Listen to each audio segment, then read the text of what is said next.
Yo creo que Mundialito fue muy importante además porque vino a poner de manifiesto algo incómodo. El tema de fusionar el fútbol y la política me parece que es súper interesante por lo menos para el público uruguayo.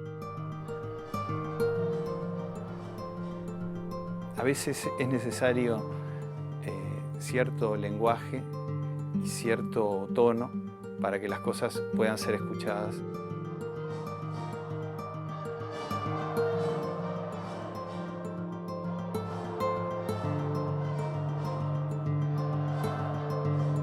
En 1980 en Uruguay, la dictadura cívico-militar organizó un torneo de fútbol llamado Copa de Oro. Este buscaba el apoyo popular para unas elecciones que podían determinar el futuro del país.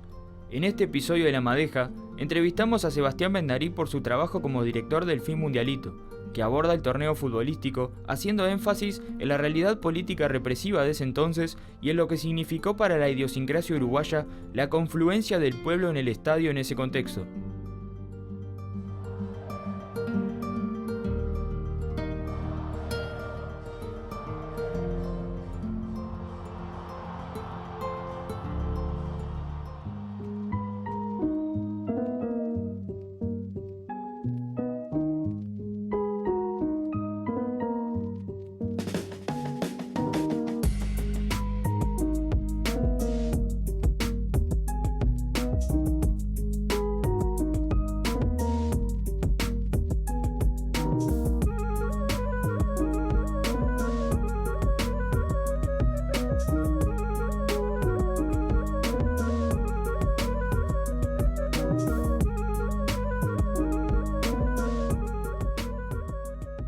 Sean bienvenidos a un nuevo episodio de La Madeja. Estamos en los estudios de la FIC y recibimos a Sebastián Bendarí, director de Mundialito. Sebastián, ¿cómo estás? Muy bien. ¿Cómo están ustedes? Bien, gracias. Muchas gracias, Sebastián, por estar con nosotros. Me gustaría comenzar, ¿cuál fue la motivación para crear el Mundialito?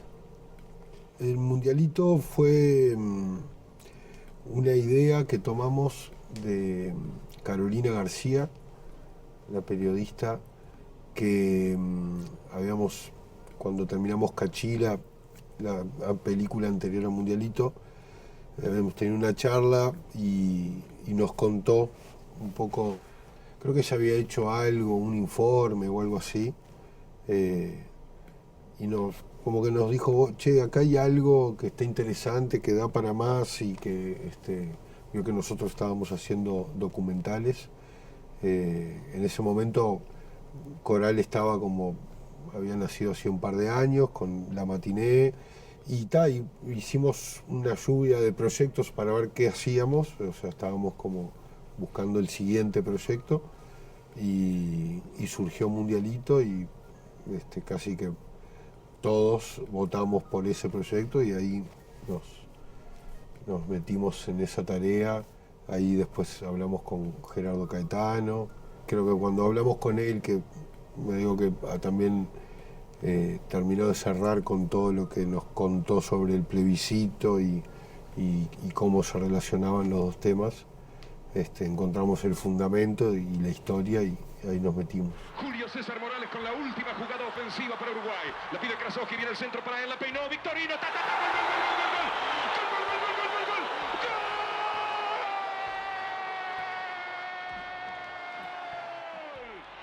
Yo siempre he pensado que el fútbol como un motivo de narración ha sido subutilizado, subaprovechado en el Uruguay. Y eso tiene que ver con el hecho de que muchas disciplinas, muchos oficios, es como que han tomado al fútbol con cierta distancia. Esto, por suerte, está acabándose, pero muy de a poco. En el mundo, el deporte es muy importante, y la historia del deporte, sobre todo del primero de los deportes, que es el fútbol, más allá de preferencias nacionales, es el fútbol, sobre todo en Uruguay, es un tema formidable para los narradores, para los poetas, para los cineastas, para los historiadores, y por supuesto de que la sociedad lo requiere.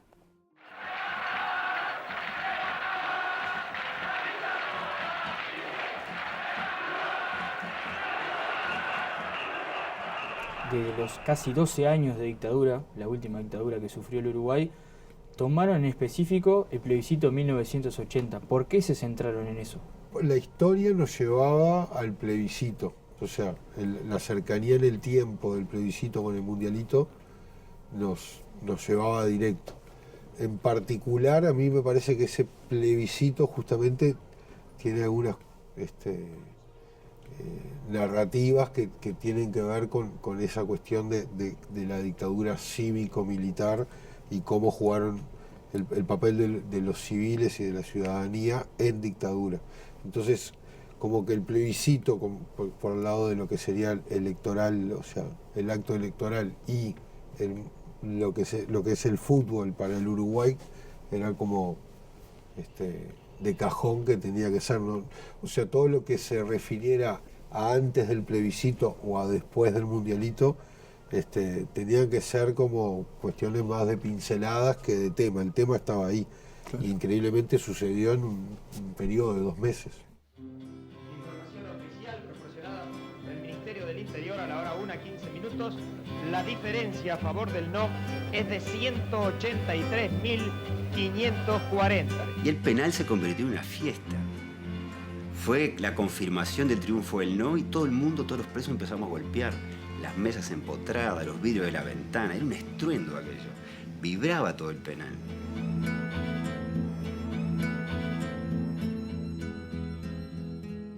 Yendo capaz un poco más al lado personal y a tu opinión sobre el mundialito, ¿cómo lo ves que hoy en día no esté tan vigente como competencia? ¿Y qué te parece a vos que sucede hoy en día en cuanto a lo que sabemos del mundialito? Creo que lo mismo que está en la película, o que se expresa en la película, y es como cierta vergüenza, digamos, que tiene que ver con el periodo en donde se dio, y que no se toma como un logro como se toma el 50, como claro. Mismo otros logros. Hasta creo que se tiene mayor consideración del 2010, digo, ahora sí que pasó, que del mundialito del 80. Eso a nivel nacional. Que también igual creo que los uruguayos siempre tenemos como que si afuera se considera, después nos reconsideramos nosotros. Sí. Entonces, también debe venir que a nivel internacional también se considera muy poco. De hecho, a veces aparece, a veces no aparece en los informes de la FIFA o en las mismas páginas y todo, ¿no? Es algo que está ahí que como que no se define mucho. Y a nivel internacional es lógico, digo, ahora mismo con todo lo que está pasando de la consideración del 30, que fue justamente a veces indiscutido el primer campeonato del mundo, y cómo se está dando todo esto de lo que va a pasar en el 2030, o sea, ni que hablar que a nivel internacional se lo va a considerar muy poco el mundialito porque lo ganó Uruguay. Para mí es eso. Si hubiese ganado Argentina, Brasil, sería otra cosa.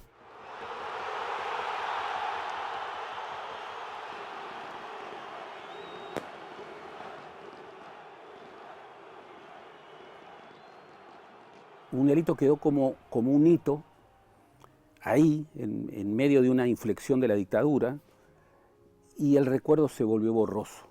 Pero en verdad no creo que haya habido una intención manifiesta por olvidar mundialito. No lo creo. Creo, sin embargo, que sufrió el contexto de una dictadura y un poco ese tramo del fútbol uruguayo contradictorio. Mencionabas a la FIFA recién. ¿Cómo fue negociar con ellos para recaudar el material?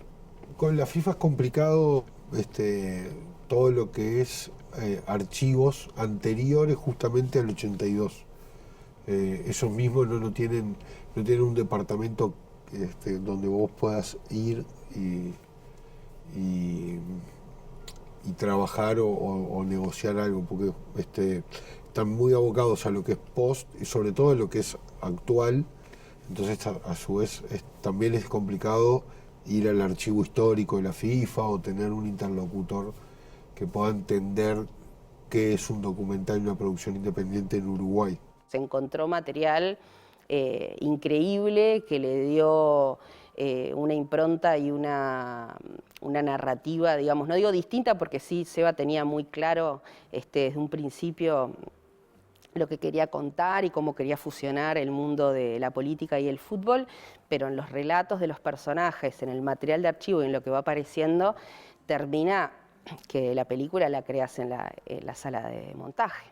Entonces, ese material nosotros no sabíamos si existía, si no existía y qué existía, en qué calidad existía, que eso también es importante al momento de decir, bueno, qué pongo, qué no pongo, establecer prioridades, y los precios de los materiales internacionales, que las gestiones de repente son otras, y ahí el productor tiene que tener cintura y creatividad para poder conseguir ese material. No es lo mismo de repente encontrarte con algo que está acá en Uruguay, en el Archivo Nacional de la Imagen, en la biblioteca del Palacio Legislativo, que de repente tenés otro acercamiento y es mucho más accesible, que de repente encontrarte con un material que está increíble, pero que lo tiene la TV Globo, por ejemplo, y que te cobran mucho dinero por segundo. Ustedes para obtener archivos tuvieron que mediar con Sánchez Padilla, que tenía contenido para Mundialito. ¿Cómo fue el rol de Sánchez Padilla en la obtención de ese material?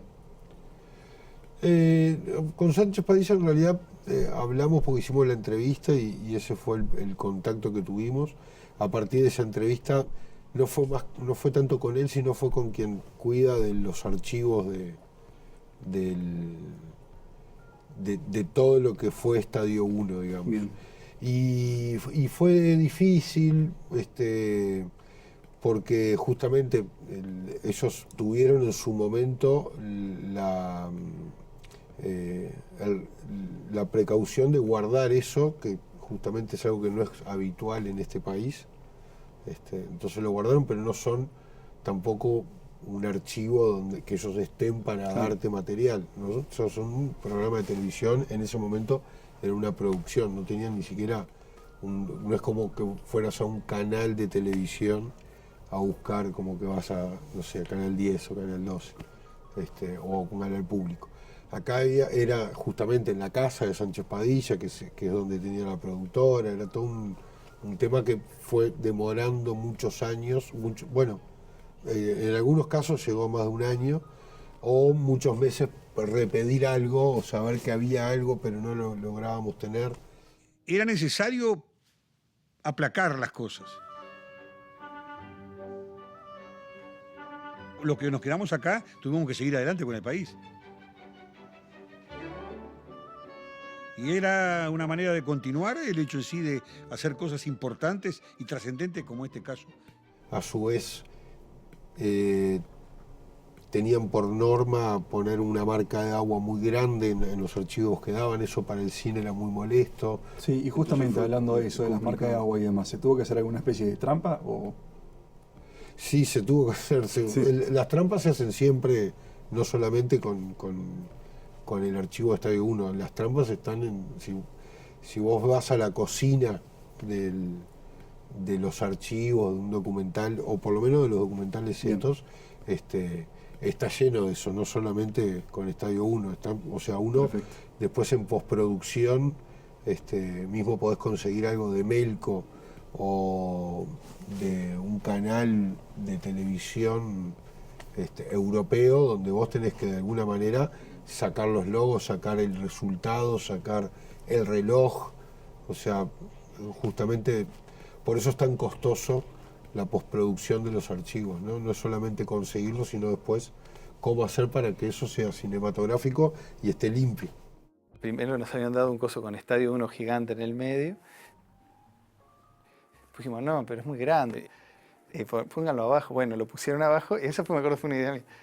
Entonces teníamos por un lado y por el otro, pero era dificilísimo solapar las dos cosas, por un tema de los campos, ¿viste? No era dificilísimo, pero era difícil, ¿viste? Me acuerdo que fue una luchita eso. Y claro, y entonces hay algunos materiales le dejamos el Estadio 1, pero otros simplemente... Y después me acuerdo que a Axel Fuchs, que es un periodista deportivo que era el que gestionaba el archivo ese, después le fuimos a pedir material para otras cosas y claro, nunca, obviamente. Ustedes tuvieron que entrevistar a Caetano, que es una figura muy importante, tanto en Mundialito en la parte documental como informativa. ¿Cómo fue el trato que tuvieron con él? Estuvo bueno, de hecho él primero nos juntamos, después preparó toda la investigación y ahí tuvimos varias jornadas donde él nos iba contando todo lo que había recaudado y ahí en esa misma charla fue cuando le dijimos, bueno, vos tenés que estar en la película. Claro. Y armamos esa escena con él y después en la edición y el montaje terminó siendo casi que el hilo conductor.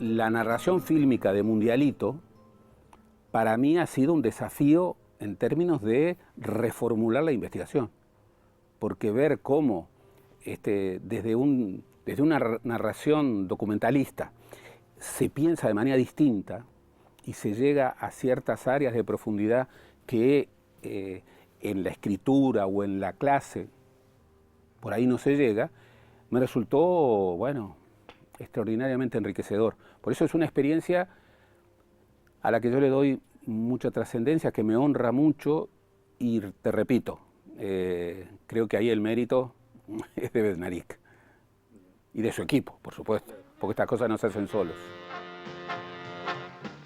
Con técnicos y operadores uruguayos, nuestro país inició para el exterior la primera emisión de televisión en color, la que resultó de alto nivel, según la opinión de las propias estaciones que recibieron la transmisión en distintas latitudes de la Tierra.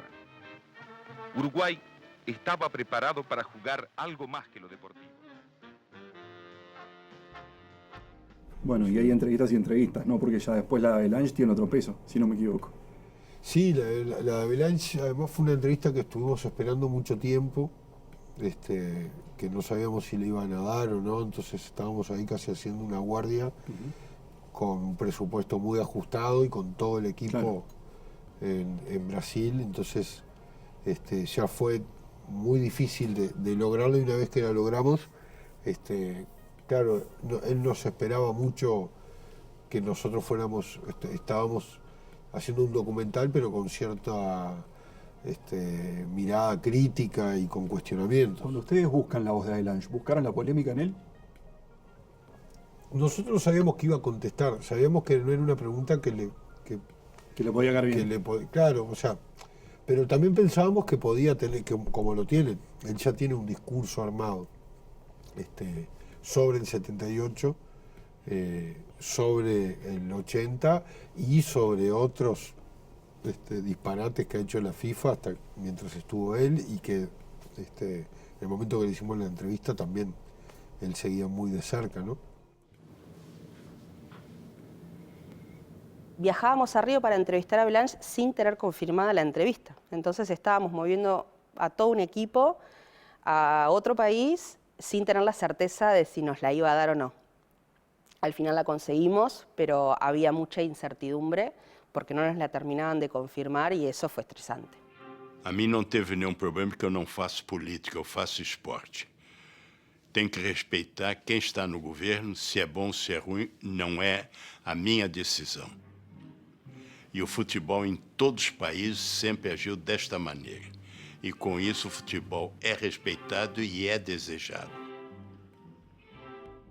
Bulgaris, un personaje que aparece en Mundialito, que aparece sin cassette en la película. ¿Te sorprendió eso? ¿Cómo fue encontrarte a ese personaje, si se quiere decirlo de esa manera, ante la cámara?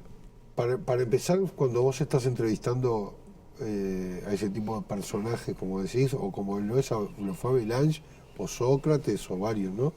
Es como que después que estudiaste tanto el tema, no podés creer que, primero, que haya aparecido ese personaje y segundo, que te esté dando la entrevista y que vos eso ya lo vas viendo como el valor que tiene, ¿no? En este caso era como una voz que sí realmente era muy desconocida porque generalmente no se sabe quién es el broker detrás de una negociación así. Para nosotros representaba en este puzzle que les decía de que era una excusa el mundialito para mostrar la acción de la sociedad y de la parte civil de esos años. Bueno, tener esa voz era como buenísimo, ¿no? Y de la forma que lo contaba, mejor aún, porque no se cuida mucho de qué decir, cómo decirlo. Yo me fui para África, hice escala en España.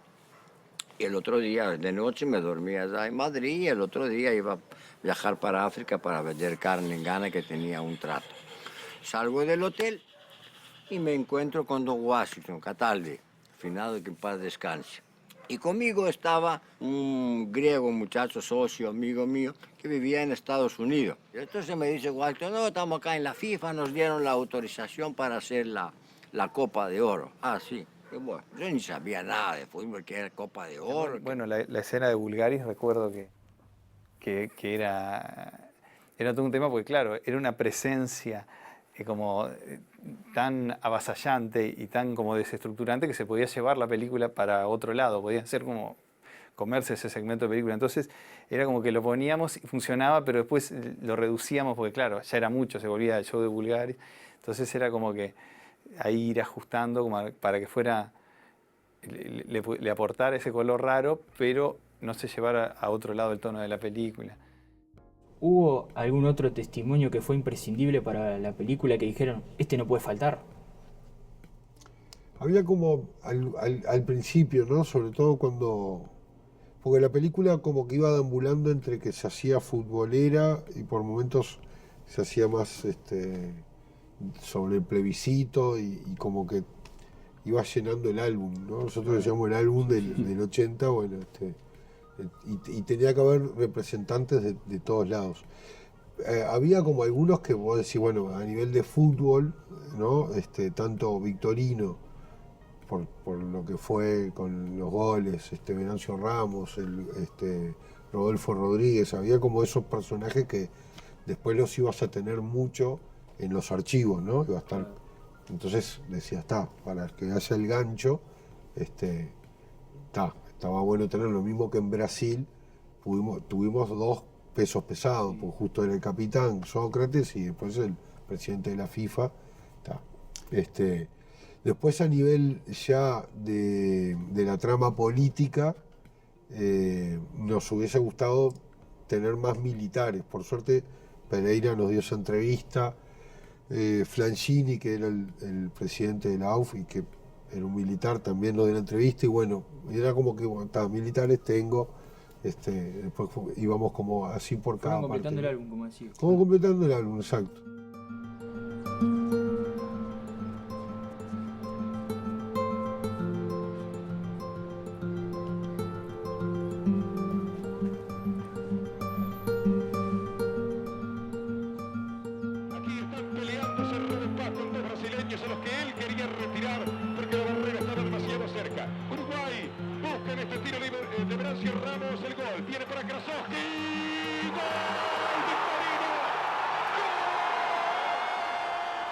Bien, hablando más del Mundialito en sí como documental y teniendo hoy el diario El Lunes, ¿cómo crees que repercutió Mundialito en el momento cuando sale, en la época?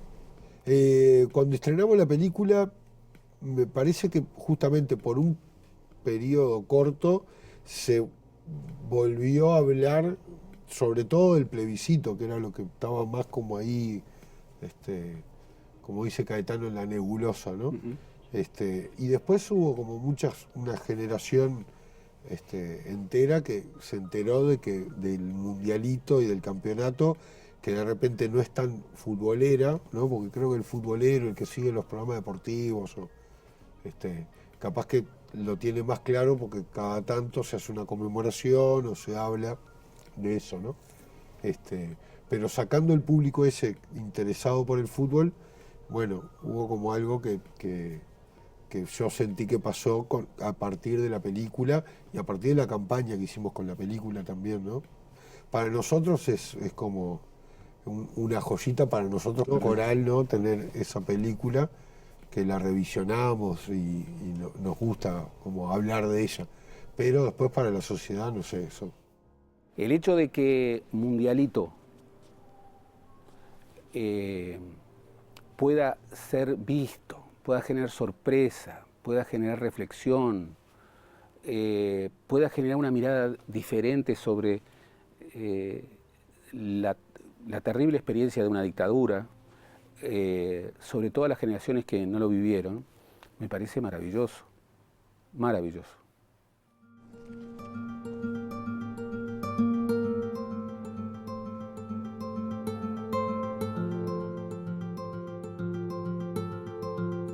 ¿Crees que puede quedar vigente para nuevas generaciones, el Mundialito? ¿Como película? Sí. Yo no sé,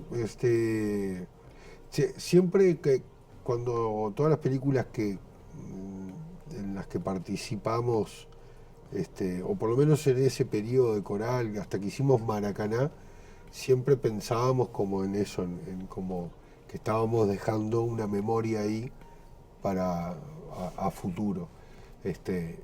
Eso te lo digo como intención cuando lo haces.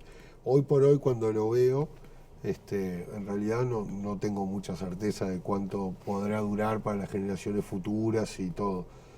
Pero siempre uno tiene esa cuestión de que decir, bueno, que el Mundialito que fue, ¿no? Así como en su momento, hoy por hoy vas a las bibliotecas y tenés libros de todo, casi todas las cosas que pasaron. El día de mañana siempre pienso que va a haber películas de todas las cosas que como ese álbum familiar del país, ¿no? Muy bien, Sebastián, muchas gracias por estar aquí con nosotros en los estudios de la FIC. Muchas gracias. Gracias a ustedes.